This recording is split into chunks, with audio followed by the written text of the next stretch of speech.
Celebrities जो diet follow करते हैं, क्या आम इंसान फॉलो कर सकता है? 100% बहुत इजी है। जो लोग वेट लॉस करना चाह रहे हैं और जो मसल्स गेन करना चाह रहे हैं, उन लोगों को कितनी देर वर्कआउट करना? बातें करेंगे साथ साथ वर्कआउट चल। हाँ, कई लोग ऐसे हैं जो रोजाना जिम तो जा रहे हैं लेकिन उनका वजन कम नहीं होता, तो वो कहाँ गलती कर रहे हैं? जल्दबाजी मत करो। ये आपकी बॉडी है जिसमें आपको कम से कम भी 70 से 80 साल रहना है। क्या मास्टरबेशन से मसल लॉस होता है? आप एक बात बताइए, जितने भी मैरिड लोग हैं वो भी तो अपनी सेक्स लाइफ जी रहे हैं, तो कंफ्यूजन क्या है? कपिल शर्मा ने जो वेट लॉस किया था वो कैसे किया था और किस तरीके की डाइट थी उनकी? कपिल की डाइट में मेजरली उस टाइम पर हम लोगों ने वेजीज ज़्यादा ऐड कर रहे थे। आज के समय में हर कोई जवान दिखना चाहता है, क्या कुछ ऐसी एक्सरसाइज भी हैं जो उसे इसमें मदद कर सकती हैं? रात को थोड़ा जल्दी खाइए, सुबह थोड़ा लेट खाइए, आपकी कैलोरीज वैसे ही कंट्रोल हो जाएंगी। लोग दावा करते हैं कि 15 दिन में एब्स आ जाएंगे, कितना सही है? अगर किसी को अपना बेली फैट कम करना है तो उसे कौन सी एक्सरसाइज करनी होगी? 15 दिन में ऐसे एब्स नहीं आते। जो भी ये बोल रहा है वो बिल्कुल गलत बोल रहा है। क्या बिना जिम जाए या बिना रनिंग के वो फिट हुआ जा सकता है? थोड़ा सा कैलोरीज कंट्रोल करके देखिए, टाइमिंग्स को मैनेज करिए, पेट मत भरिए, कैलोरीज काउंट करेंगे, automatically you will see the results. Hello दोस्तों, आज मैं आपको एक बहुत ही खास गेस्ट से मिलाने वाला हूँ। आज मेरे साथ है बॉलीवुड के top fitness trainer Yogesh Bhateja. यह सोनू सूद के पर्सनल ट्रेनर हैं और तमन्ना भाटिया, कपिल शर्मा जैसे कई सेलेब्स को ट्रेनिंग भी दे चुके हैं। आज इस इंटरव्यू में हम उनसे फिटनेस, वर्कआउट और डाइट संबंधित काफ़ी कुछ सवाल करेंगे जो किसी को भी फिटनेस गोल अचीव करने में मदद कर सकते हैं। तो चलिए बिना किसी देरी के शुरू करते हैं।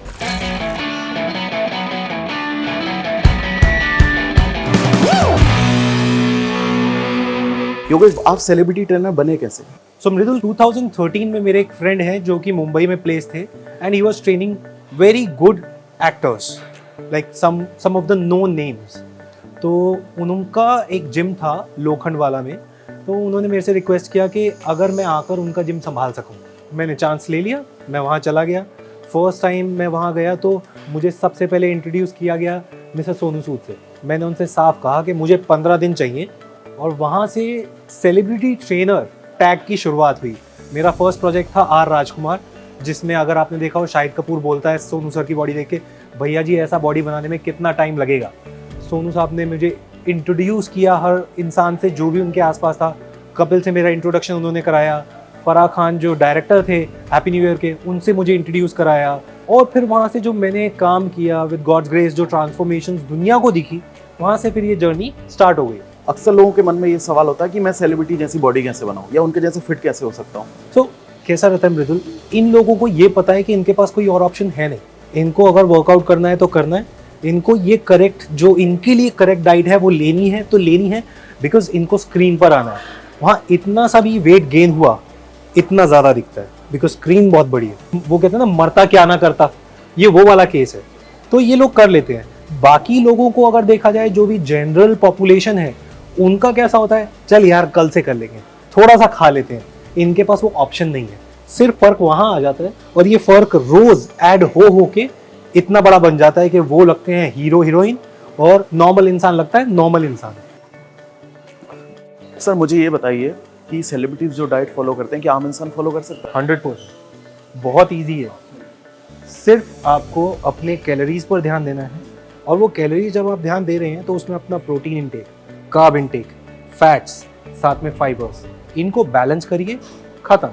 गलती सिर्फ एक नॉर्मल इंसान और एक सेलेब में ये होती है, नॉर्मल इंसान उतना ज़्यादा रूटीन को उतना रिलीजियसली फॉलो नहीं करता है। सिर्फ इतना फ़र्क है। ये भी वही खा रहे हैं, वो भी वही खा रहे हैं, लेकिन यहाँ पर थोड़ा सा डिसिप्लिन की कमी, दैट्स इट। सेलिब्रिटीज क्या कुछ अलग खाते हैं कि या जो हम लोग रोटी दाल चावल खाते हैं यही खाते हैं? सर क्या होता है, क्वालिटी का फ़र्क ज़रूर आ जाता है, बिकॉज उनको वो कहीं पे भी कॉम्प्रोमाइज़ नहीं करते हैं। हम लोगों को कैसा होता है, चल यार इसकी जगह ये भी चल जाएगा। वो जो एटीट्यूड है ना, वही थोड़ा थोड़ा जब आप चीज़ें गलतियाँ करते हो या कमियाँ रखते हो तो वो लॉन्ग स्टेज में दिख जाती है। सिर्फ इतना फ़र्क है। हम खा रहे हैं घी, वो खा रहे हैं बेटर बटर, और मे बी अगर वो कॉफ़ी पी रहे हैं तो उनकी क्वालिटी थोड़ी सी बेटर रहती है, उनका योगर्ट हमसे ज़्यादा बेटर रहता है। ऐसा होता है, वो अफोर्ड कर सकते हैं। प्रॉब्लम यहाँ पे क्या है, लोगों के एटीट्यूड की। जो अफोर्ड कर सकते हैं वो भी नहीं कर रहे।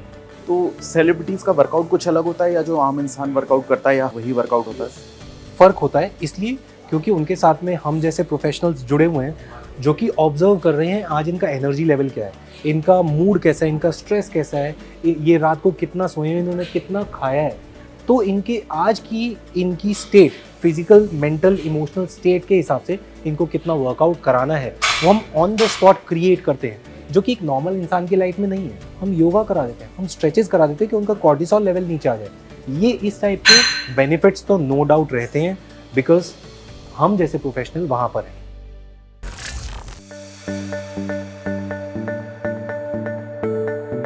जी बताइए, कपिल शर्मा ने जो वेट लॉस किया था वो कैसे किया था और किस तरीके की डाइट थी उनकी? 2 मूवीज कपिल ने करी हैं और दोनों मूवीज में अगर आप देखो, उन्होंने जो ट्रांसफॉर्मेशन दुनिया को दिखाई है, it was commendable.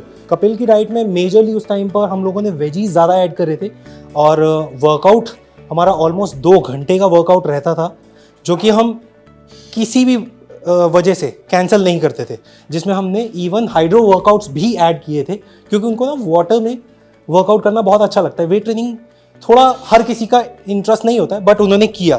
Kick boxing next level करते हैं वो।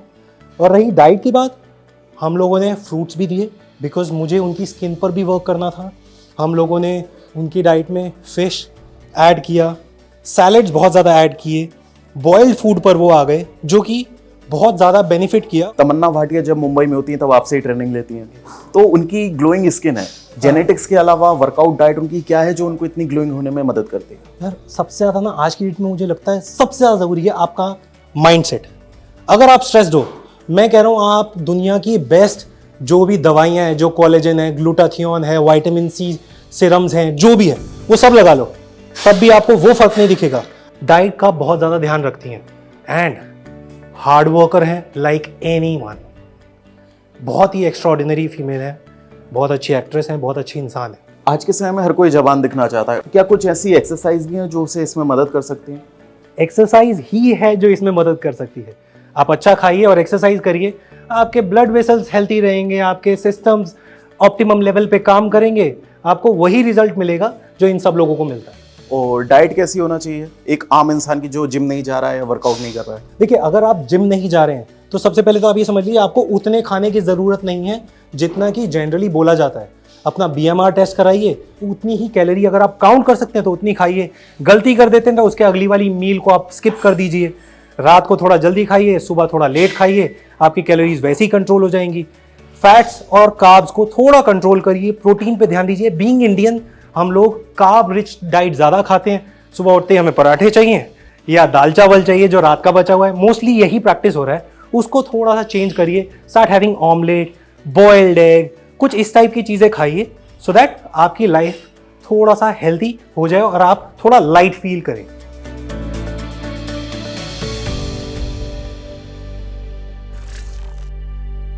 इंटरनेट पर काफ़ी सारे लोग दावा करते हैं कि 15 दिन में एब्स आ जाएंगे, कितना सही है? एब्स तो हर किसी के होते हैं, सिर्फ विजिबल नहीं होते। किसी के इतने में होते हैं, किसी के बिल्कुल फ्लैट में प्रोमिनेंट होते हैं। तो 15 दिन में ऐसे एब्स नहीं आते। जो भी ये बोल रहा है वो बिल्कुल गलत बोल रहा है। किसी के जहाँ से में मत आओ, नहीं तो आप अपनी लाइफ के साथ तक भी रिस्क ले रहे हो। अगर किसी को एब्स बनाना है जो नॉर्मल इंसान है, ऑफिस जा रहा है, तो उसे क्या क्या करना होगा? सबसे पहले अपने डाइट को देखना होगा।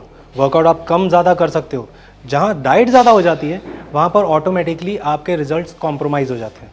अपनी कैलोरीज़ को चेक करिए, अपने प्रोटीन इंटेक को चेक करिए, फाइबर इंटेक को चेक करिए, उसके बाद प्लान करिए। तीनों चीज़ें जब बैलेंस हो जाएं तब ऐड करिए अपना कार्ब और protein. First preference protein and fibres, ये सब वेल प्लेस करिए।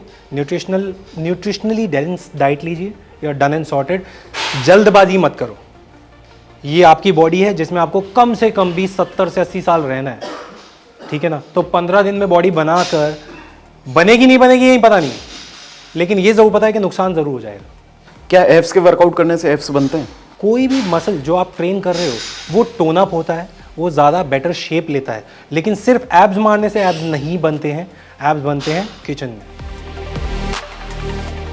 नॉर्मल फिटनेस के लिए कौन कौन सी एक्सरसाइज की जा सकती है? कोई भी इंसान जो शुरू कर रहा है वर्कआउट, उसके लिए सबसे ज़्यादा फ्लेक्सिबिलिटी, मोबिलिटी, स्ट्रेचेस, ये सबसे ज़्यादा ज़रूरी है।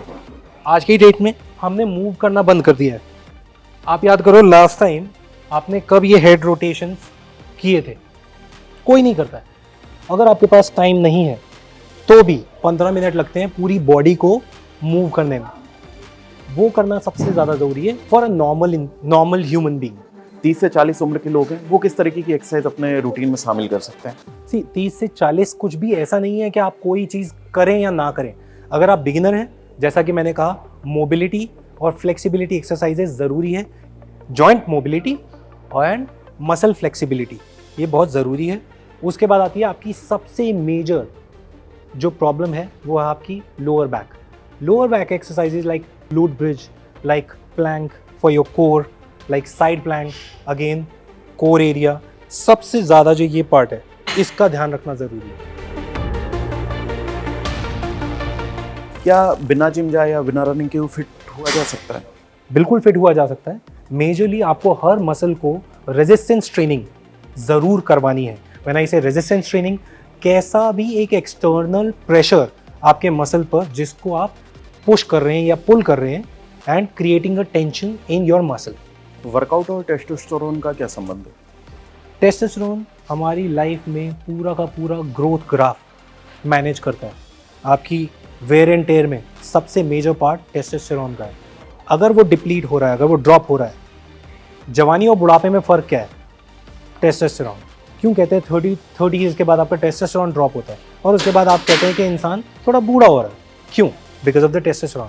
सो you need to make sure कि आपका टेस्टोस्टेरोन पीक पे रहे and for that train your legs, do more of squattings. आप अपने टेस्टोस्टेरोन को पीक पर रख सकते हैं, बेस्ट ऑप्टिमल लेवल पे रख सकते हैं by just performing more of squats. जो लोग वेट लॉस करना चाह रहे हैं, जो मसल्स गेन करना चाह रहे हैं, उन लोगों को कितनी देर वर्कआउट करना चाहिए? करेंगे साथ साथ वर्कआउट आप अगर वेट लॉस कर रहे हो तो भी आपका वर्कआउट एक अच्छा 1 घंटे का वर्कआउट बहुत है। अगर आप मसल गेन करना चाह रहे हो 1 घंटे का वर्कआउट बहुत है।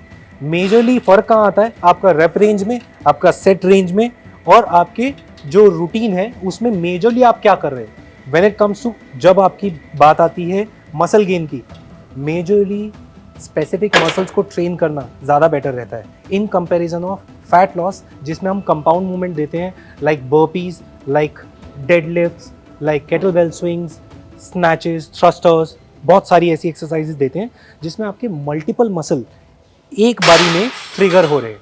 अगर किसी को अपना बेली फैट कम करना है तो उसे कौन सी एक्सरसाइज करनी होंगी? कंपाउंड मूवमेंट्स सबसे अच्छे, थ्रस्टर्स, बर्पीज, डेडलिफ्ट्स।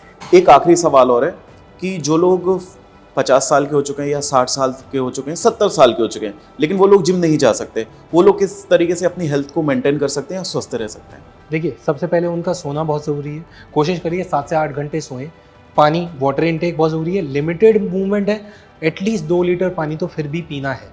डाइट को कंट्रोल करना, जब मैं डाइट कंट्रोल कह रहा हूँ, छोटे मील्स मल्टीपल टाइम लीजिए। जैसा कि मैंने पहले भी कहा कि सोने से 2 घंटा पहले नहीं खाना है और उठने के बाद 1 डेढ़ 2 घंटे तक अवॉइड करिए कुछ भी खाना। मूवमेंट बहुत ज़रूरी है हर मसल की। आप वॉक पे जाइए, मॉर्निंग वॉक या इवनिंग वॉक पे जाइए और पूरी बॉडी को एटलीस्ट मूव करिए। Head rotation, arm rotation, trunk rotation, knee towards your chest, behind the back, toe touches अगर आप कर सकते हैं। नहीं कर सकते, बैठ कर टो टचेज करिए। इस टाइप की बेसिक मूवमेंट करके आप अपनी बॉडी को एक्टिव रख सकते हैं और ज़्यादा एफिशिएंटली अपनी लाइफ को लीड कर सकते हैं। तो योगेश, थैंक यू।